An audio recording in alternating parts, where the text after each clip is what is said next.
Hello students, welcome to my channel.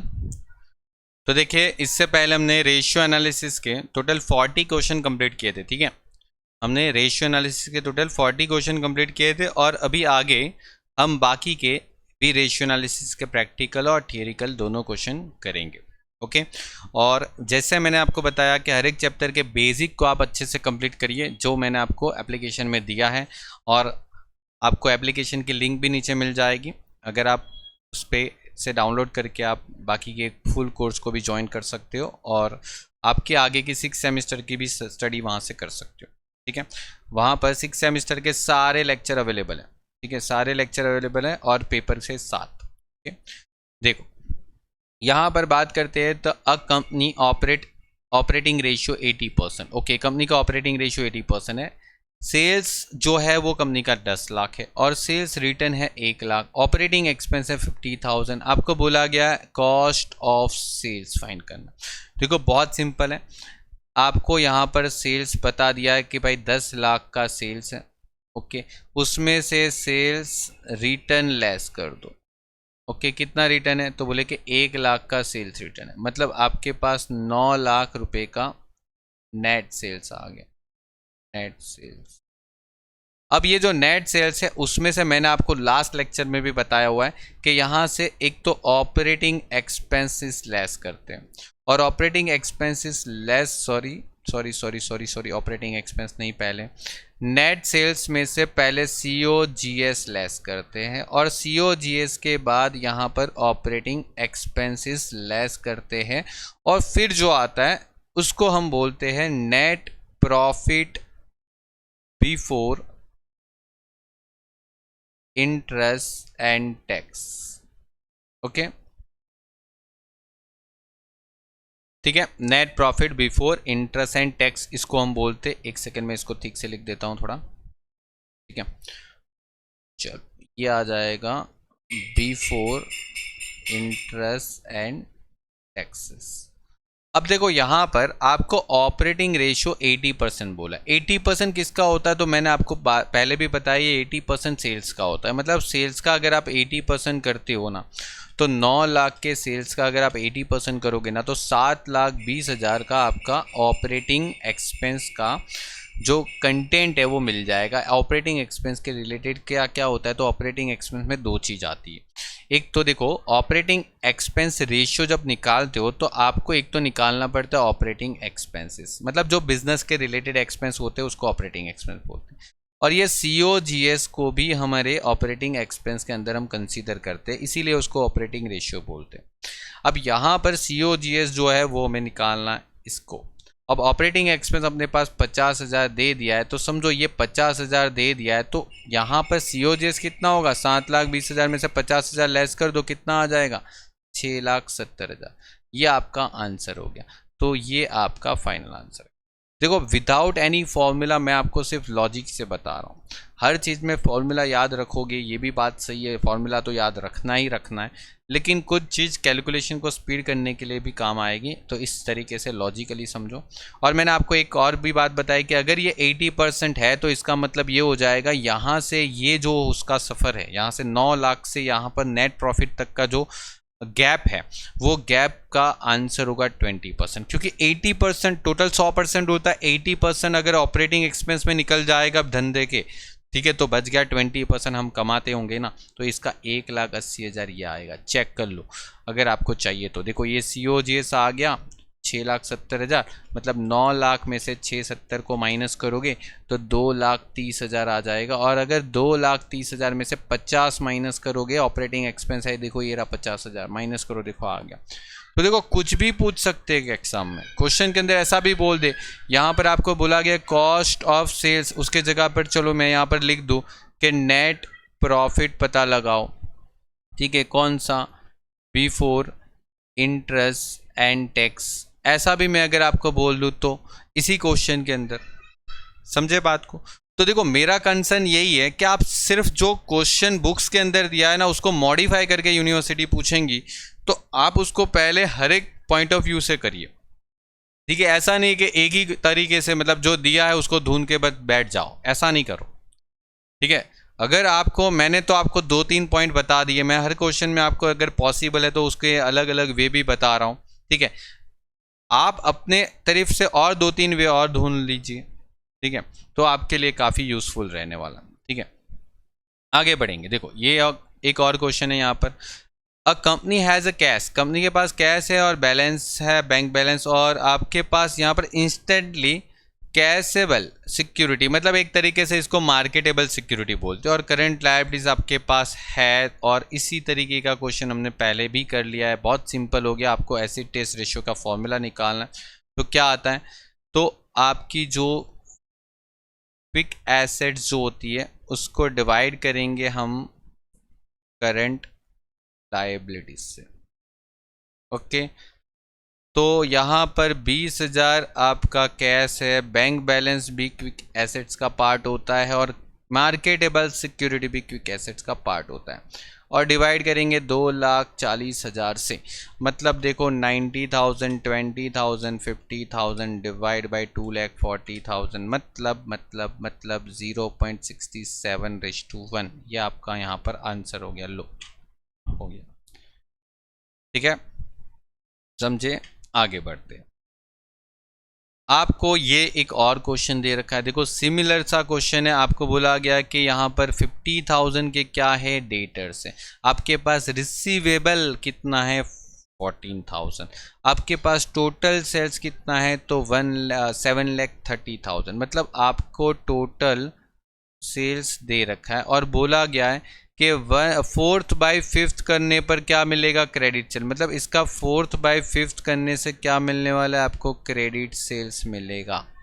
मतलब देखो 7,30,000 का अगर 4/5 करोगे तो क्या आपको क्रेडिट सेल्स का अमाउंट मिल रहा है, कितना आंसर आ रहा है, तो ये आपका आंसर आ रहा है 5,84,000। और आपको बोला गया है कि आप डेटर्स रेशियो फाइंड करिए। तो डेटर्स रेशियो फाइंड करने के लिए आपके पास debtors plus bills receivable divide by credit sales into number of working days, ये आपकी फॉर्मूला है। तो डेटर्स आपके पास कितने हैं, तो बोले कि 50,000। आपके पास बिल रिसीवेबल कितने हैं, तो बोले कि 14,000, और यहाँ पर 5,84,000, और इंटू 365 कैसे, तो देखो क्वेश्चन में दिया है, ठीक है, 365, ओके। तो फाइनल आंसर आपका कुछ आ रहा है 40 डेज। ये आपका 40 डेज आंसर आ गया, ठीक है, ओके, कंप्लीट। आगे बढ़ते हैं। हाँ देखो एक और क्वेश्चन है, वापस देखो ऑपरेटिंग रेशियो वाला क्वेश्चन है। ऑपरेटिंग एक्सपेंस रेशियो 70% है, सेल्स आपके पास है, सेल्स रिटर्न है आपके पास, कॉस्ट ऑफ सेल्स है, फाइंड आउट करना ऑपरेटिंग एक्सपेंस। अब देखो यहां पर कुछ और चीज पूछा, आपके पास सेल्स कितना है, तो बोला कि 12 लाख का है ना, उसमें से आपका जो रिटर्न है, मतलब आपने बेचा फिर रिटर्न कर दिया कस्टमर ने, बोला कि 2 लाख का रिटर्न हो गया, मतलब 10 लाख का क्या हो गया, आपका नेट सेल्स हो गया, ओके। और 10 लाख के नेट सेल्स में से आपको पता है क्या माइनस होता है, COGS माइनस होता है, कॉस्ट ऑफ गुड्स सोल्ड, और उसके माइनस करने के बाद GP आ जाता है।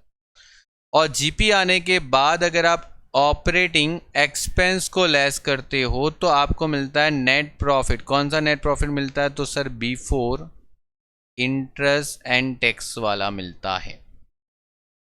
अब देखो क्वेश्चन में आपको इस बार ये COGS फाइंड करने के लिए बोला है।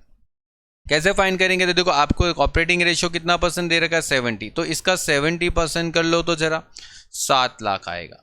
अब ये जो 7 लाख आता है ना, ये ऑपरेटिंग रेशियो का अगर 70% करते हो तो 7 लाख आता है, ठीक है। तो सेल्स का 70% 7 लाख, और यहाँ पर ये जो 7 लाख होते हैं ना, उसमें दो चीज़ इंक्लूड होती है, COGS और एक तो ऑपरेटिंग एक्सपेंस इंक्लूड होता है। तो यहाँ पर COGS जो है ना वो आपको 6 लाख दे रखा है। देखो इस बार आपको COGS 6 लाख दे रखा है, ठीक है, गलती हो गई मेरे से, यहाँ पर COGS आपको 6 लाख दे रखा है, ये 6 लाख दे रखा है, तो 10 में से 6 गया तो मतलब ये 4 लाख हो गया।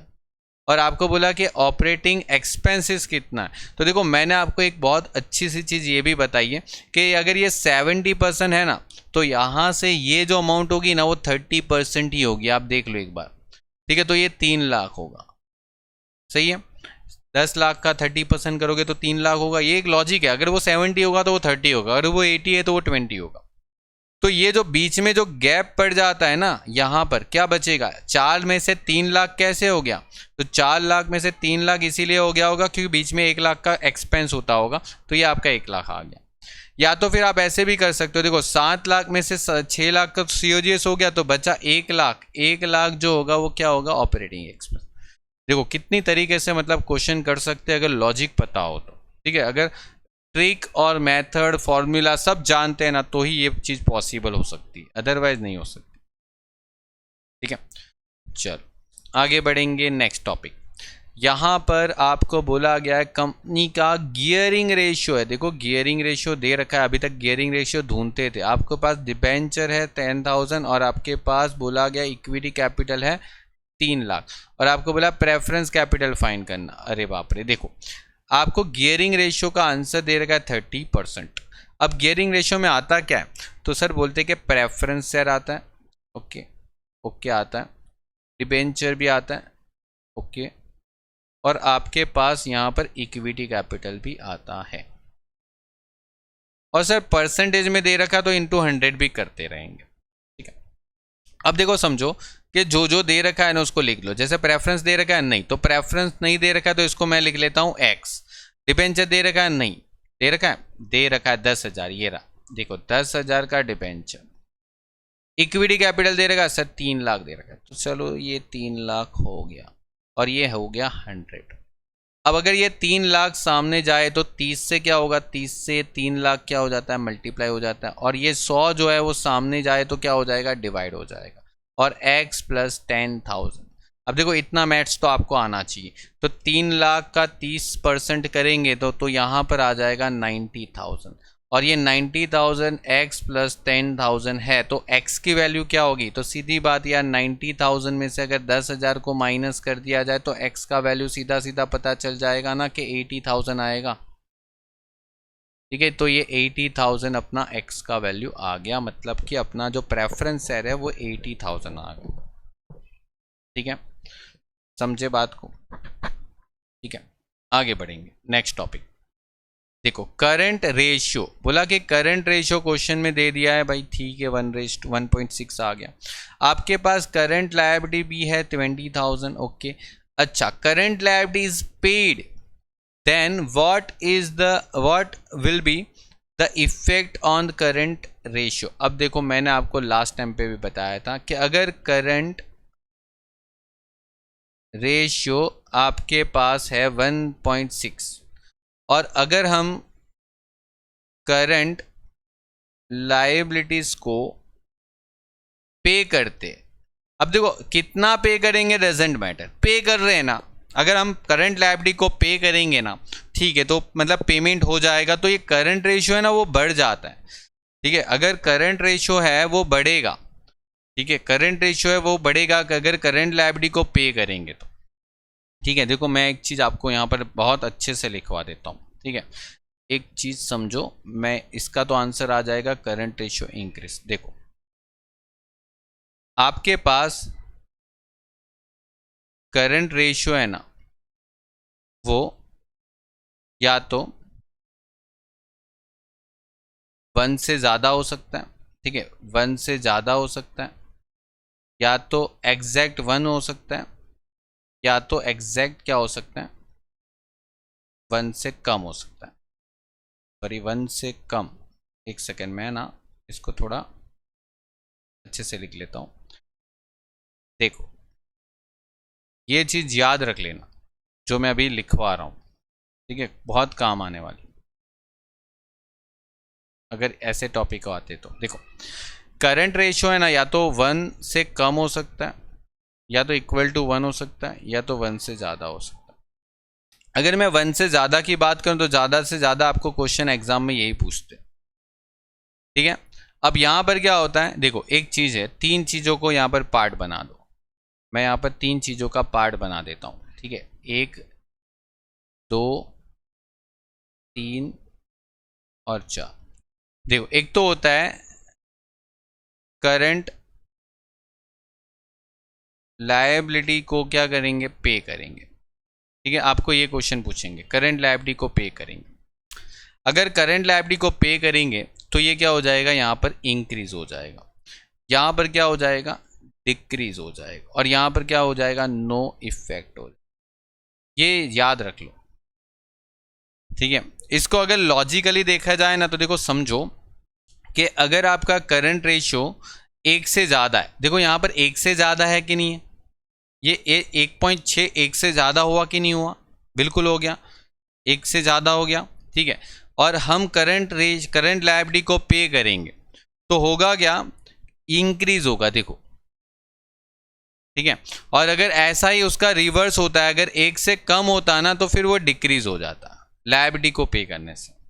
और अगर एग्जैक्टली करंट रेशियो अगर 1 होता है ना तो कोई फर्क ही नहीं पड़ता, चाहे आप करंट लायबिलिटी को पे करो या नहीं करो, पे करने से भी डिक्रीज नहीं होगा ना तो इंक्रीज होगा। ठीक है, ये एक चीज याद रख लो। ठीक है, ये एक चीज याद रख लो। ठीक है, क्योंकि एग्जाम में ये 3 चीज मतलब देखो मोस्टली इंपॉर्टेंट तो यही पूछेंगे, मोस्ट इंपॉर्टेंट तो यही है, यही पूछेंगे। करंट लायबिलिटी को पे किया और आपको करंट रेशियो क्या करेंगे, 1 से ज़्यादा देंगे, जैसे यहाँ पर 1 से ज़्यादा दिया। ठीक है, तो करंट रेशियो अगर 1 से ज़्यादा है और करंट लायबिलिटी को पे करेंगे तो वो करंट रेशियो बढ़ेगा ही बढ़ेगा, इंक्रीज ही होगा। ठीक है, क्योंकि देखो ऊपर से एसेट, ऊपर से अमाउंट कम हो जाएगी, नीचे से भी अमाउंट कम हो जाएगा, और करंट लायबिलिटी पे करेंगे तो नीचे से अमाउंट कम हो जाएगी, ऊपर से भी अमाउंट कम होगी, लेकिन ऊपर से अमाउंट जो कम होगी ना वो एज कंपेयर टू नीचे की अमाउंट से कम होगी। ठीक है, इसीलिए ओके। जैसे कि देखो अगर मैं यहाँ पर बात करूँ, मेरा यहाँ पर करंट रेशियो अगर 1.6 है, वो 1.6 कब आएगा, तो समझो मैं यहाँ पर 1,60,000 की लायबिलिटी ले लूँ और यहाँ पर एक एसेट ले लो और यहाँ पर 1 लाख की लायबिलिटी ले लूँ, तो ये 1.6 हो जाएगा। लेकिन समझो मैं अगर करंट रेशियो मतलब करंट लायबिलिटी को पे कर देता हूं तो मेरा जो करंट लायबिलिटी है ना वो नीचे से 20,000 से कम हो जाएगा। इस क्वेश्चन के हिसाब से देखें तो, इस क्वेश्चन के हिसाब से देखें तो मेरा ऊपर से भी अमाउंट 20,000 से कम हो जाएगा, मेरा ऊपर से भी अमाउंट 20,000 से कम हो जाएगा। ठीक है, क्यों, पैसा नहीं चुकाऊंगा क्या, करंट एसेट्स में अपने पास कैश भी तो आता है, ऊपर क्या होता है करंट एसेट, और करंट एसेट में क्या आता है कैश, तो कैश भी तो कम होगा कि नहीं होगा, किसी को पैसा दूंगा तो कैश भी तो कम होगा ना, या तो बैंक कम होगा, तो ऊपर की अमाउंट जो है ना वो 1,40,000 आ जाएगी और नीचे की अमाउंट जो है ना वो 80,000 आ जाएगी। अब देखो 40,000 और 80,000 को डिवाइड करेंगे ना तो 1.75 आएगा। तो देखो ये जो अमाउंट है और ये जो अमाउंट है उसका आप कंपेरिजन करो, ये इंक्रीज ही होगा। ठीक है, तो इसीलिए मैं बोलता हूं ये वाली चीज। ओके, तो देखो मैंने प्रॉपर सारा एनालिसिस करवा दिया आपको। हाँ, यहां पर बात करते हैं तो ग्रॉस प्रॉफिट रेशियो जो आपके पास है 33 और 1/3%, ऑपरेटिंग रेशियो है 80% और सेल्स आपके पास है, आपको बोला है COGS फाइंड करके बता दो। ठीक है, बता देते। देखो एक चीज समझो, जब भी आपको इस टाइप का क्वेश्चन आता है तो सबसे पहले तो यही याद रखो, सेल्स में से क्या माइनस करना, COGS, और सेल्स में से COGS माइनस करेंगे तो क्या मिलेगा, GP, और GP माइनस करने के बाद यहाँ पर ऑपरेटिंग एक्सपेंस माइनस करते हैं और उसके माइनस करने के बाद जो मिलता है उसको नेट प्रॉफिट बोलते हैं। कौन सा नेट प्रॉफिट, तो sir before interest and taxes. Okay sir, समझ में आ गया। ये तो मतलब मास्टर स्टॉक है। ठीक है, इससे तो मतलब मैंने काफ़ी सारे क्वेश्चन बहुत जल्दी से सॉल्व मतलब एकदम अच्छे से सॉल्व करना सिखा दिया स्टूडेंट्स को। देखो यहाँ पर क्या करना है कि आपको ऑपरेटिंग रेशियो बोला 80%। ठीक है, अब देखो 80% बोला गया है, ठीक है चलो समझ में तो आता है, ऑपरेटिंग रेशियो 80% है। ठीक है, और ये ऑपरेटिंग रेशियो किसका 80% होता है, हमेशा सेल्स का होता है। ओके, और यहां पर ग्रॉस प्रॉफिट रेशियो दे रखा है वो भी सेल्स का ही होता है। अब देखो यहां पर मेरे पास सेल्स है 15 लाख। ओके, अब 15 लाख का ग्रॉस प्रॉफिट रेशियो 33 और 1/3% है, तो ग्रॉस प्रॉफिट जो है ना वो इसका 1/3 कर लो, 1/3। 1/3 का मतलब क्या हो जाता है, 1/3 का मतलब क्या होता है, ठीक है 5 लाख हो जाता है। देखो मैं एक चीज आपको बताता हूं, कभी भी आप किसी चीज का 1/3 परसेंटेज करते हो ना तो इसको कभी भी ये मत करो, मैं इसको 1/3 मानता हूँ। मतलब समझो, अगर मैं 90 का 33 और 1/3% करूँगा ना, 90 का, तो भी आंसर 30 आएगा, और 90 का अगर 1/3 करूँ ना तो भी आंसर 30 ही आएगा। तो मैं इसके झमेले में क्यों पढ़ूँ, जब इससे भी आंसर सेम आता है तो, है ना। परसेंटेज के झमेले में क्यों पढ़ूँ, अगर आप परसेंटेज करते हो तो भी आंसर सेम आता है, और 1/3 करते हो तो भी आंसर सेम आता है, ठीक है। तो ये लॉजिक से काम करो।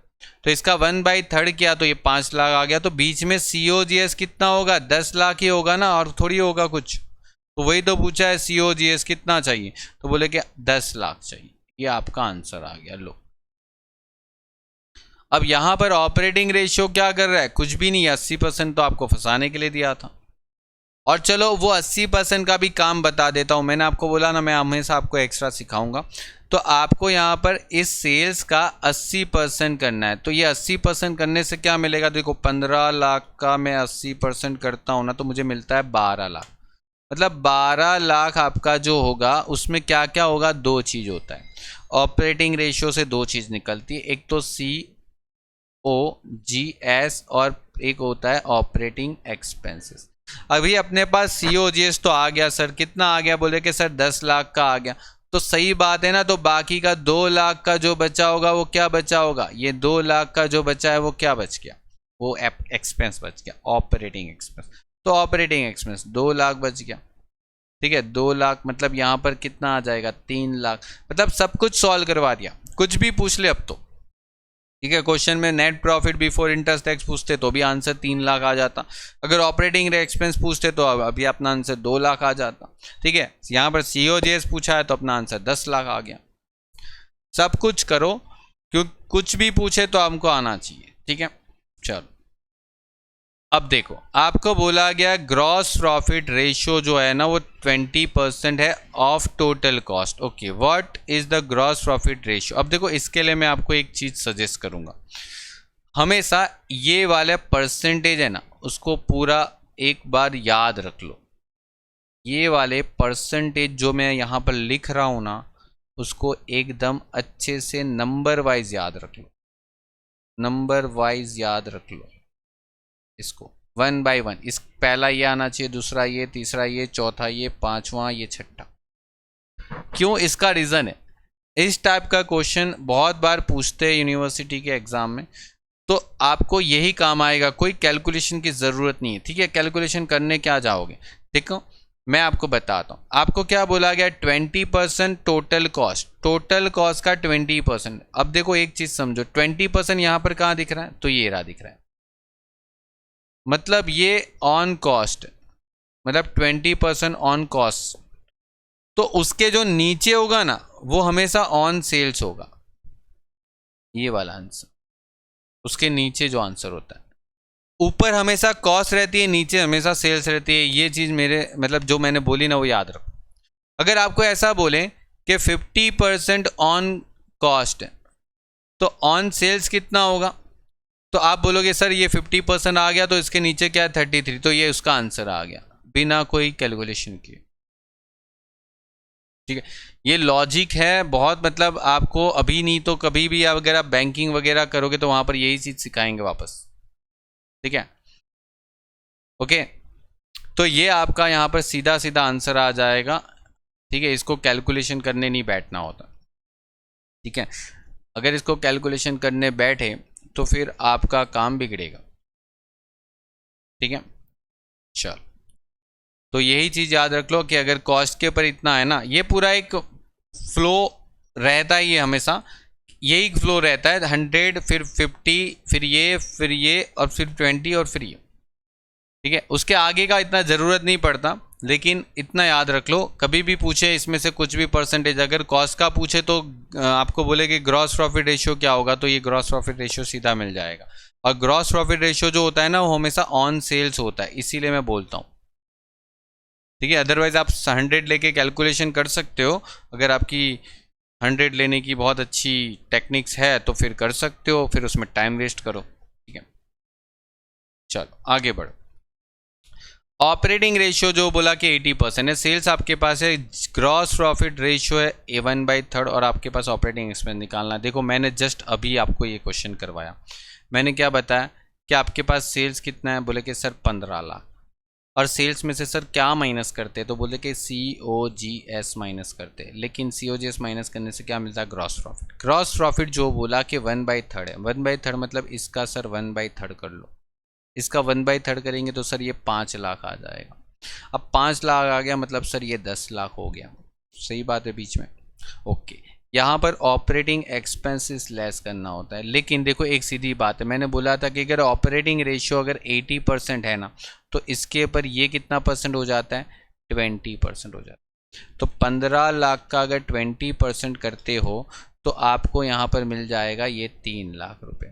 तो सीधी बात है, ये जो बीच में मतलब कम पड़ता है वो कितना कम पड़ता है, तो 5 लाख में से 2 लाख माइनस करेंगे तो 3 लाख आएगा, 5 में से 2 माइनस करने पे 3 आता है, तो आंसर अपना 3 लाख, ओके, जो है वो अपना नेट प्रॉफिट आया। अपने को क्या पूछा है, ऑपरेटिंग एक्सपेंस, और ऑपरेटिंग एक्सपेंस कितना है, बोले कि 2 लाख, ये अपना आंसर आ गया।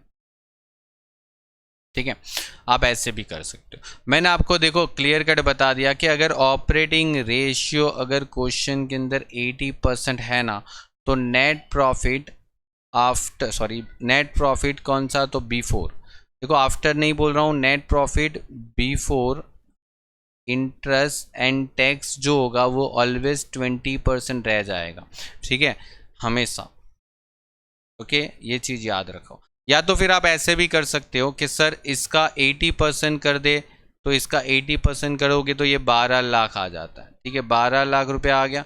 और ये 12 लाख के अंदर दो चीज़ होती है, COGS और फिर एक ऑपरेटिंग एक्सपेंसेस होता है।